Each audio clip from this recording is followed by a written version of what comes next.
All right. Well, they had to take all this wisdom, which, by the way, was done without payment in a few weeks, which I think is the length of time a lot of commissions ought to be disciplined to. Not all of them, but a lot of them. Because when you take a look at what some of these commissions produce, it's not very much. And they spend millions of dollars and take 2-3 years to come up with this stuff. I think you want your money back. This was a high quality report, albeit defective in some respects. It didn't cost anybody anything. You had the very top minds of the world working on it, and it was done pretty quickly. I'm not sure if it went on for another 2 years, you get anything more that was any better. Anyway, they took this report and gave it to a lawyer to promote and turn into a practical proposal for the UN. His name was Bernard Baruch, and I said a lawyer. That might. Huh. I should check. I think he might have been an investment guy. Let's just check here. Want to try not to get anything wrong that I don't have to get wrong. All right, where is he?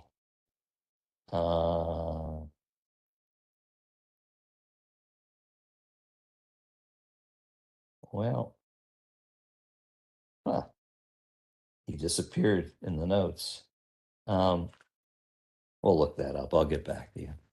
In any case, he was entrusted to go to the UN with a delegation and to devise what became the Baruch Plan. He made a couple of corrections. Let's take a look at them. He wasn't wild about the idea that if you saw a violation of some sort of the safe and dangerous lines that you would go to war. He had came up with the notion of condign punishment, which is roughly appropriate punishment. For small infractions, small punishments. For large infractions, large punishments. Commonsensical. He demanded that there be a majority vote of the Security Council, not a unanimous vote, with regard to violations. This, of course, was a no-go for the Soviets.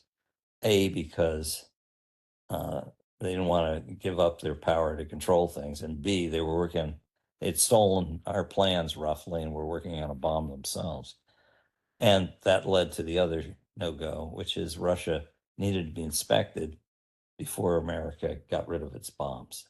All right. Russia said, "You got to be kidding. We're working on a bomb. We don't want to be inspected.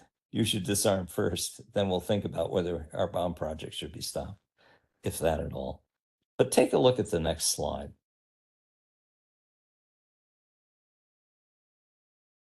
In fact, for various reasons, I can't prove this, but I suspect partly because of the negotiations and the optimism that we might be able to get international control. The United States in 45 and 46 had not that many weapons and wasn't really in the business of producing many. It wasn't really until the start of the Cold War, roughly in 48, that there was a real press to produce lots of these things.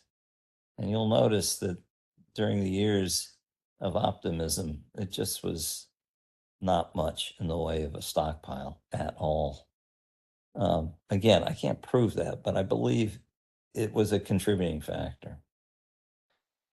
We actually thought, well, maybe the Russians will say yes. This is a little bit like expecting a horse to speak if you give it enough time and you educate it long enough. I don't know. Mr. Ed did not emerge in this case. Not at all.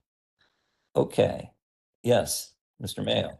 Mr. Sokolsky. So, is it part of the idea, though, less that the Acheson Lilienthal report was going to be like the exact framework? Weren't they thinking of it more along the lines of, well, this is an opening position to negotiate. This is what we would present from. And then if you look at those low production levels, doesn't that sort of mirror a kind of, would that sort of mirror a kind of, not conciliatory, but a kind of flexible approach to negotiations? Well, the actual numbers that we had was not known. That was secret. So that would be something to think about.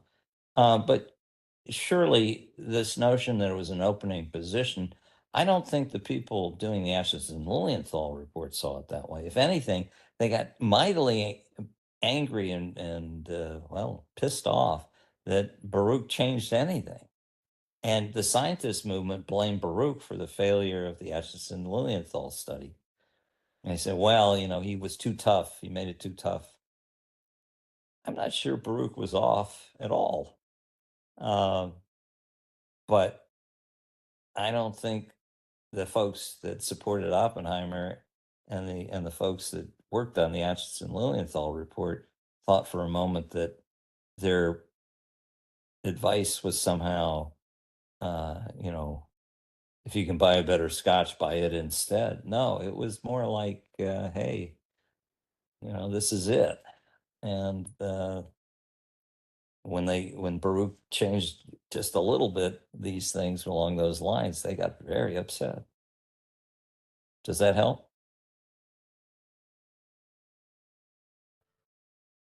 Yeah, I Okay. think so. Okay. Now I see another hand up. It might have been mine. I just took it down. No, this is Miss Colette. No, that's an accident. Okay. Anyone else? Okay. Let's go to the next slide.